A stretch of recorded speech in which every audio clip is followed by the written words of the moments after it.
Incorporando también César Paz, agente especial del FBI, un conocedor de la ley y el orden, con quien quiero empezar precisamente a hablar sobre este tema de las ciudades santuario. César, a mí al menos me resulta increíble que con el ejemplo que ya está creado de las ciudades santuario que en estos momentos hay a nivel federal, San Francisco, Nueva York, Chicago, lo que hemos visto en las calles, etcétera, todavía haya ciudades que pretenden ser ciudades santuario. Te quiero hacer una pregunta porque lo desconozco. Yo no sé si en el caso de que Donald Trump declarara una emergencia nacional, esas ciudades de repente podrían imperar su condición de ciudades santuario frente al mandato federal de un presidente. Gracias por la invitación, Mariana. La pregunta es excelente porque lo que estamos viendo es un desacato completo a la ley federal. Es necesario subrayar el hecho de que cada estado es autónomo, por eso este país se llama Estados Unidos. Sin embargo, la ley federal, porque somos una república, la ley federal se impone ante la ley estatal.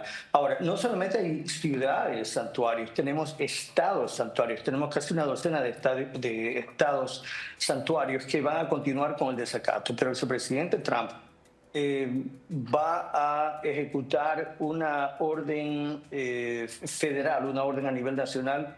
Yo no creo que estas ciudades o estados van a poder ganar o van a hacerle la contra a él, porque en realidad puede pedir la ayuda no solamente de la Guardia Nacional, pero también de las tropas americanas, de las tropas del ejército y los recursos que tienen a la mano las Fuerzas Armadas estadounidenses. Ahora, César, resulta absolutamente impensable, ridículo. Yo veía antes las cifras, incluso tengo algunas acá, entre los 420.431 inmigrantes ilegales convictos que no han sido detenidos, y estas cifras de 425.431 fue precisamente de las agencias federales de aquí de Estados Unidos, ahí lo tienen ustedes en sus pantallas. Son 13.099 convictos de homicidio, 15.811 convictos de asalto sexual, ese total de 425.431.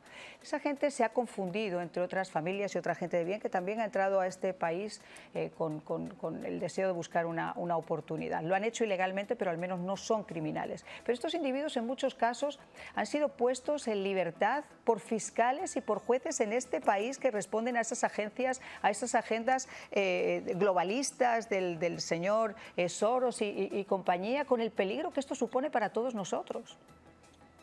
Es increíble lo que ha sucedido en Estados Unidos, especialmente en estos últimos 4 años. Tratan de echarle la culpa a aquellos que realmente no tienen la culpa y absuelven o purifican a aquellos que realmente son los responsables de que estas cifras sean tan altas. ¿Cómo es posible que en este país, que en realidad pudo cerrar la frontera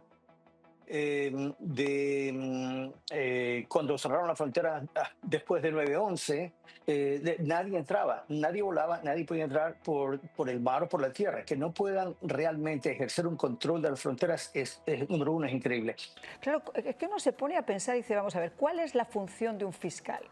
¿Cuál es la función de un juez en este país? Hay un código deontológico, más allá de que les haya pagado su carrera política o su carrera a la judicatura o a la fiscalía, que es ese código deontológico, es ese amor a lo que hacen, esa responsabilidad sobre el cargo que están ejerciendo. Y que tristemente en Nueva York hemos visto, yo recuerdo por ejemplo cuando a la policía en Times Square, estos individuos que finalmente además se demostró que eran pertenecientes al famoso Tren de Aragua, del que vamos a hablar un poquito más a continuación, esos individuos estaban agrediendo a policías y esos individuos llegaron y los pusieron en libertad.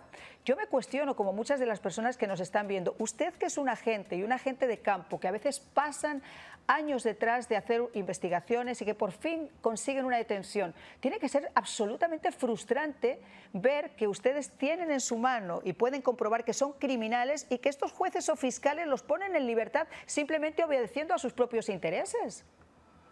Bien, el punto que haces realmente hay que subrayarlo, porque lo que tú estás diciendo, lo que yo estoy pensando y lo que pensamos muchos es que estos fiscales y estos jueces ponen como primero no la constitución estatal de cada uno de sus estados, sino que ponen como prioridad la ideología política o la ideología social o socialista que ellos, a la que ellos se han sumado.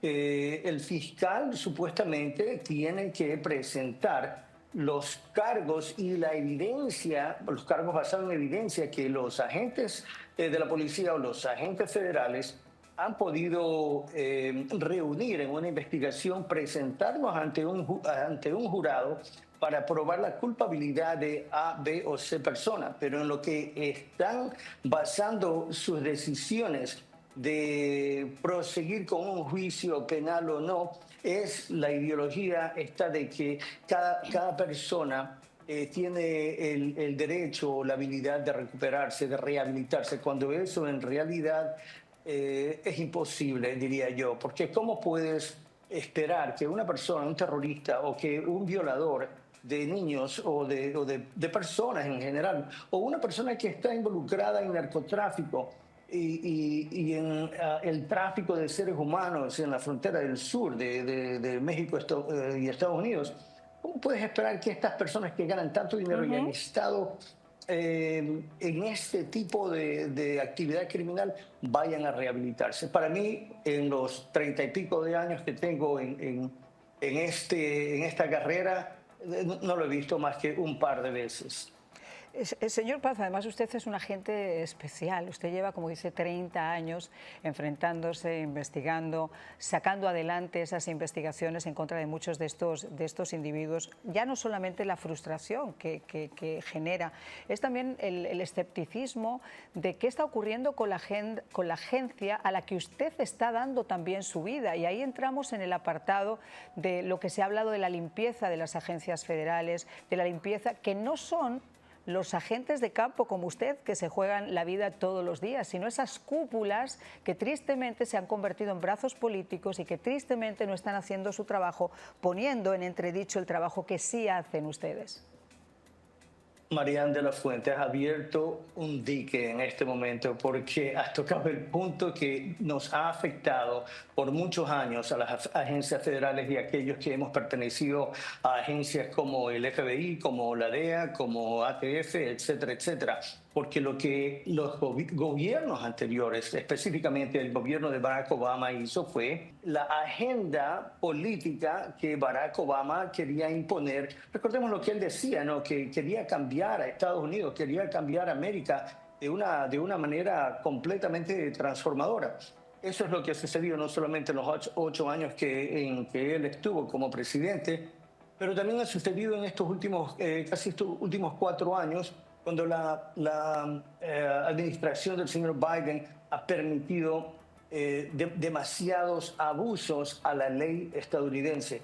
Serví para el gobierno federal 23 años y ahora en ejercicio libre hago cosas similares y todavía sigo viendo no solamente la frustración mía, pero la frustración de agentes que todavía están en el servicio del FBI o de otras agencias federales, porque se están estrellando básicamente, no solamente con esta ideología socialista, pero se están estrellando con un trabajo que han hecho por meses o años aún, que no lo pueden presentar a una fiscalía federal, porque la Fiscalía Federal tiene una agenda que en realidad no tiene como prioridad la Constitución Federal de Estados Unidos.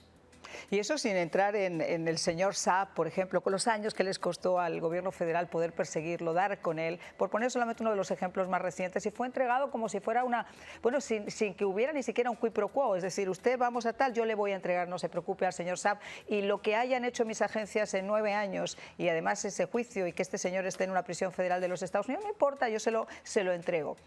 A cambio de unas elecciones libres. Todavía estamos esperando las elecciones libres o por lo menos los resultados de esas elecciones. Vamos a hacer una pausa, vamos a regresar enseguida. Ahí tienen ustedes el número en pantalla. Por favor, opinen, ayúdenos a entender un poco qué piensan ustedes de cómo se está tratando ya de dinamizar este nuevo gabinete y esta nueva legislación. ¿Se podrá, no se podrá? ¿Creen ustedes que existe mucha voluntad y mucha fuerza y muchas ganas y sobre todo la unión del pueblo americano? Llámenos.